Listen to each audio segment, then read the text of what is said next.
เดี๋ยวมีคนตัวฮะนะมาส่งกันเลยค่ะ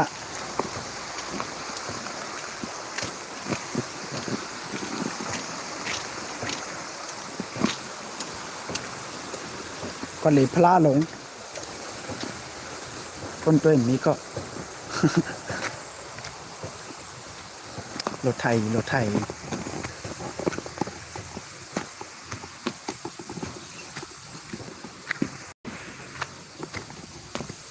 ก็เลยพลาดหลงค่ะอ๋อมีหนึ่งก็ นะครับนะมามีดีตรงเล่าค่ะตรงเล่าอันเดียวปิดห้องเฮียนค่ะนะจะเดี๋ยวดังน้ำมั้งเนี่ยนะครับที่พลาดหลงเฮ็ดมาเหมือนค่ะนะส่วนหมอกสละก็กอดโดยดีพลาไปย้ำเพียวบอกเพราะนั่นเป็นปอนตั้งสุดค่ะ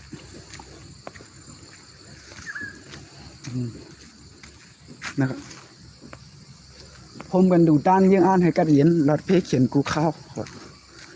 พลาลงออมจะพลากุนน้ำเล่าเนี่ยครับจีมันจุนแหล่ไปยามาปอนตั้งสุดค่ะนะมาเพียวไร7-8 วันเอาค่ะ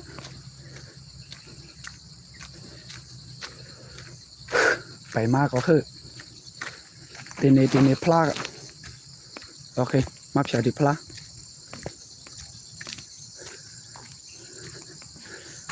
กุนน้ำเล่าเนี่ยค่ะตรงเล่าเนี่ยจะเป็นเรียนลินจับปอท่องปอจานค่ะนะ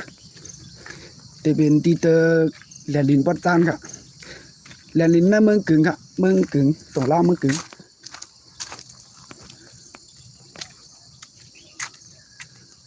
นะครับก็ไว้พลากันค่ะ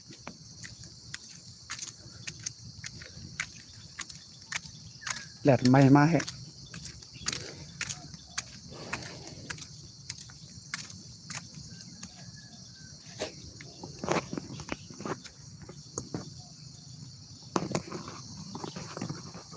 แหลดไม่บ้านในยุ่งมีวะ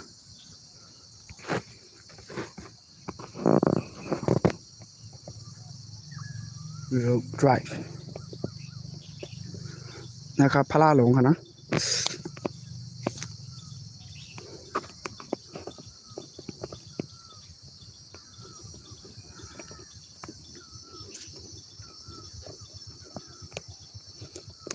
ตั้งสูงมันก็แต่มีหมอก30ถัดไป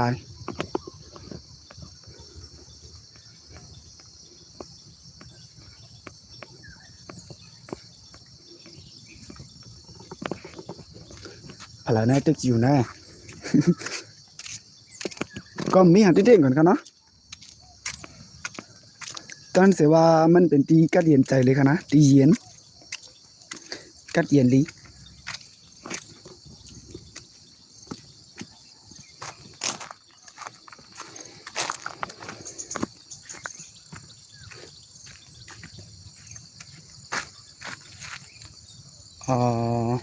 ก็เลยได้หิมหอมจำเจนได้ค่ะนะ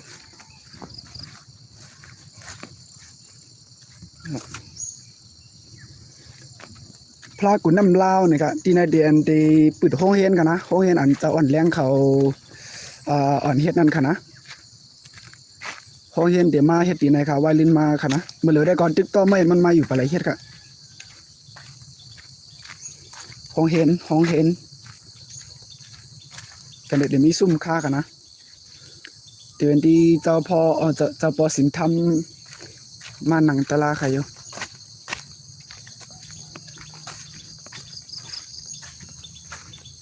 ตั้งไม่มีจองทางเขาอ๋อจองหางลีไปจ้าค่ะตั้งเตาอุ่นค่ะนะตังมัน6เหมือนปุ่นค่ะก็ผมมีอย่างเด็กๆอ่ะกัดเย็นลียุ่งก็ครบ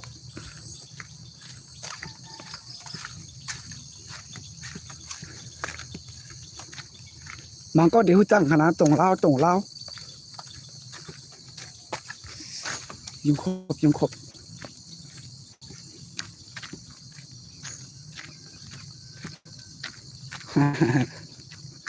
กดไลค์มี2 ก้อนเฮ้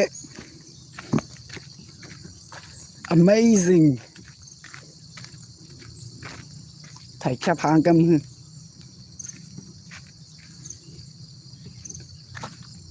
นะครับพลาลงตรงเล่าเนี่ยครับพลากุนน้ำเล่าพลากุนน้ำเล่า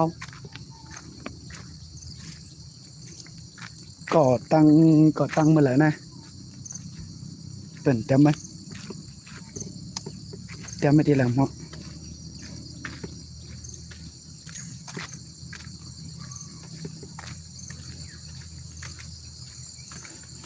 คนตั้งหลายมาตัว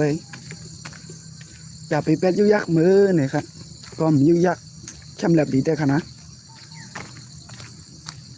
หน้าลินยังไง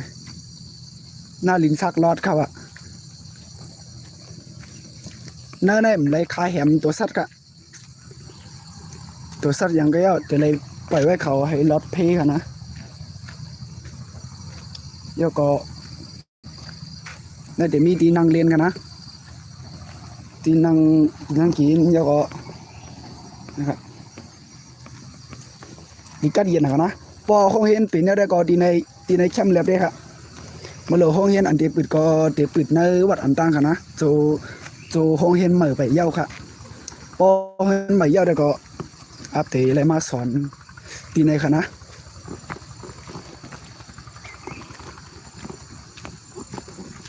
แล้วเดี๋ยวมีซุ่มหมอกคำครับปลูกไว้หมอกคำอะไรเขาขอหลีด้วยนะส่วนหมอกกอสลาครับมีสั่งอะไรครับมีปลิกสัน2 ก้อย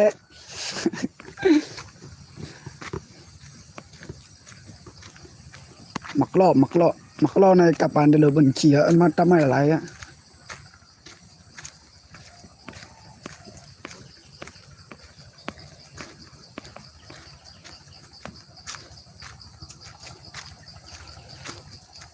ไปเลยกินข้าวในกันนะ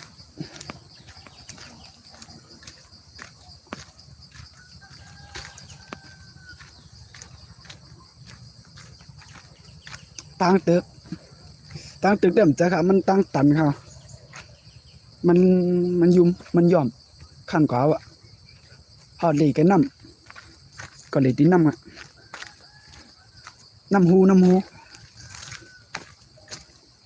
พี่น้องกันเลยมัดด้วยค่ะนะ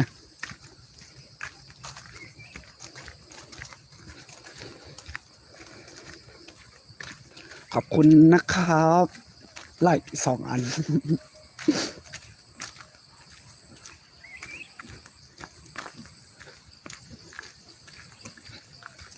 เขาตัวดังนาเองกันเนาะดังนามันก็นั่นในกัดเยลินะครับปอตีเฮลือเจอเนี่ยได้ก็มันเข้มแหลบดีเลยครับมันมีเสียงสุกสะโอนันมอมเมสังกันนะที่ในได้จำแลนลินปอทองจะไปนะจะใส่แลนลินปอทองค่ะกุยกาเยอะก็ปอจำแพงขนาดปอจำแพงตีโคไลเขาเขียวไห่กันก็ดีในไก่ดีนั้นครับมันรถเพลีจอดตัดหน้าไฟแสงแหลดไม่นั่นเป็นห้อโขเล่าเนี่ยครับพอเห็นปืนเดียวต่างไกหนีพี่น้องเขากันนะติปูนกันน้ำหูมีกดอับน้ำถ่ายใครอ่ะ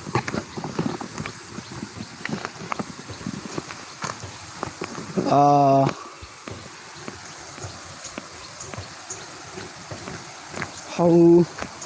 มือขึ้นไกลวัดอะครับ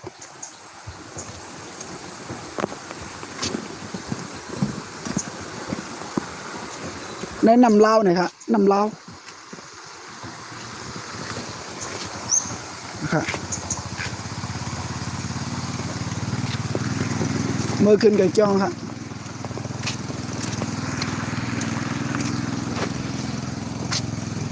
โอเคมือหากินข้าวกันครับนะจังไก ทดกันขึ้นอะแล้วมือขอดจังหวัดจ้องตรงเล่าเอาวัดตรงเล่าเนี่ยครับวัดดีเจ้าคู่อันแดงอยู่กันนะคุณจัดไว้ว่าเจ้าคู่อันแดงโอ้ไม่จำเจในก่อนมีอย่างฮะมีต้นไม้แก่ต้นไม้ในมีเจมีองครับก็เย็นใจ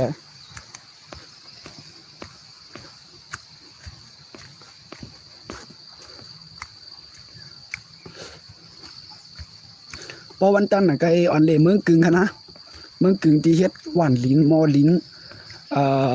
ลิ้นกุ้มโยนั่นน่ะเอาลิ้นเฮ็ดคืออีดเขาก็ตัวปังใต้กับตัวนกยุงนี่นกยุงญาต่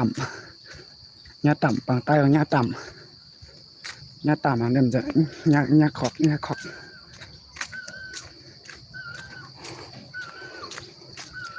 คือในนกต้องรอค่ะ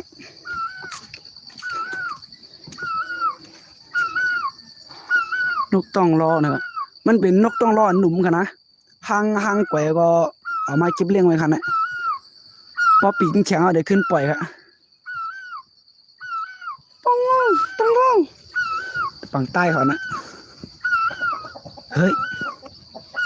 รับปีกค่ะทั้งโต๊ะ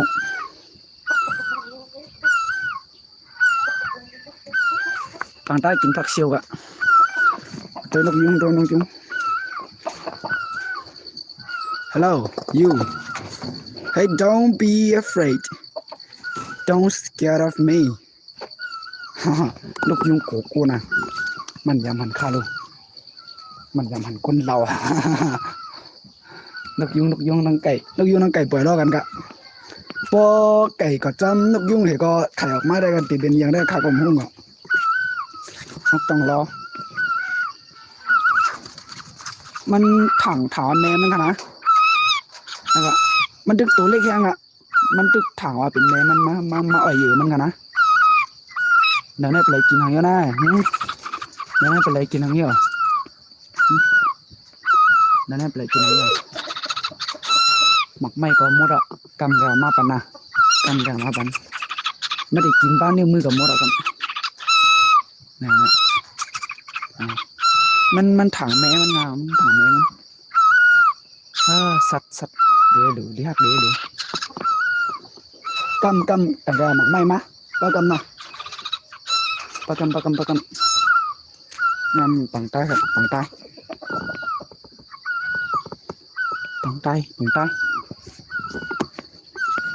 ก็หาตั้งกินนกตั้งรอกันมา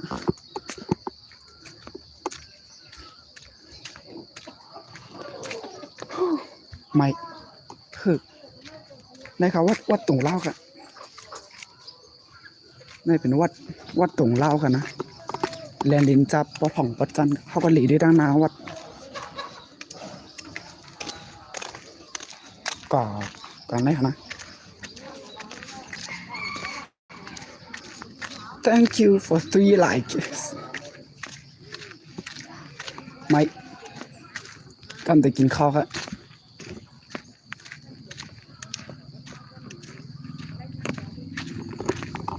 นี่ตั้งมาเองน่าเป็นท็อปแฟนอยู่นะตัวเด็กเหมือนกันนะ สับปะว่าฮังลีกันนะสับปะว่าฮังลีกันเพราะว่าลูกตั้งปอดจานกว่าปอดของบ่อไหนตีใกล้ไรป้นกว่าตั้งในเขากันในเป็นวัดตรงเล่าเนี่ยค่ะนะพวกกว่าก็มาลืออะไรครับมาลือดีวัดกันในอะไรครับ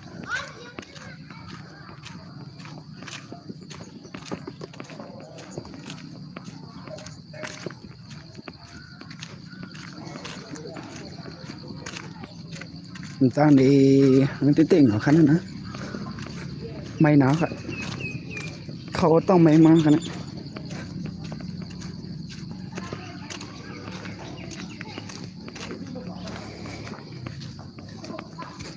โอเคแล้วก็วัดตรงเล่าในด้านน้ำมันจะมีกวางกันนะจะมีกวาง6 ลูกค่ะเนาะแล้วสำหรับพลากิ้งค่ะ อมจะพลาอันนี้ปั่นครับพลากิ่งจะในวันตรงเล้าค่ะในวันตรงเล้าค่ะนะ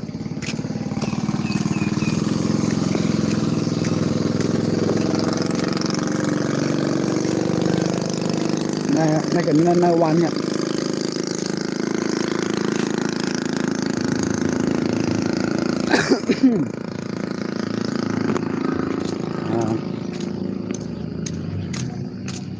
ดีกว่ากินข้าวกันค่ะกำแต่ละเหตุการณ์ขึ้นเนาะพอปิดห้องเฮียนเนี่ยทางไกลขึ้นไถ่ในพี่น้องเขาค่ะนะอันหนึ่งก็ที่สองสามก็เป็นก็กันอิน Lonely I am so lonely I have nobody ดีกว่ากินข้าวกัน Okay so I'm going to take my breakfast see you next time Okay goodbye เป็นหือขึ้นไลฟ์นะ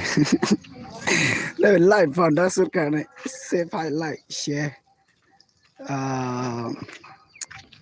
เป็นหือกึดได้ห่างนะ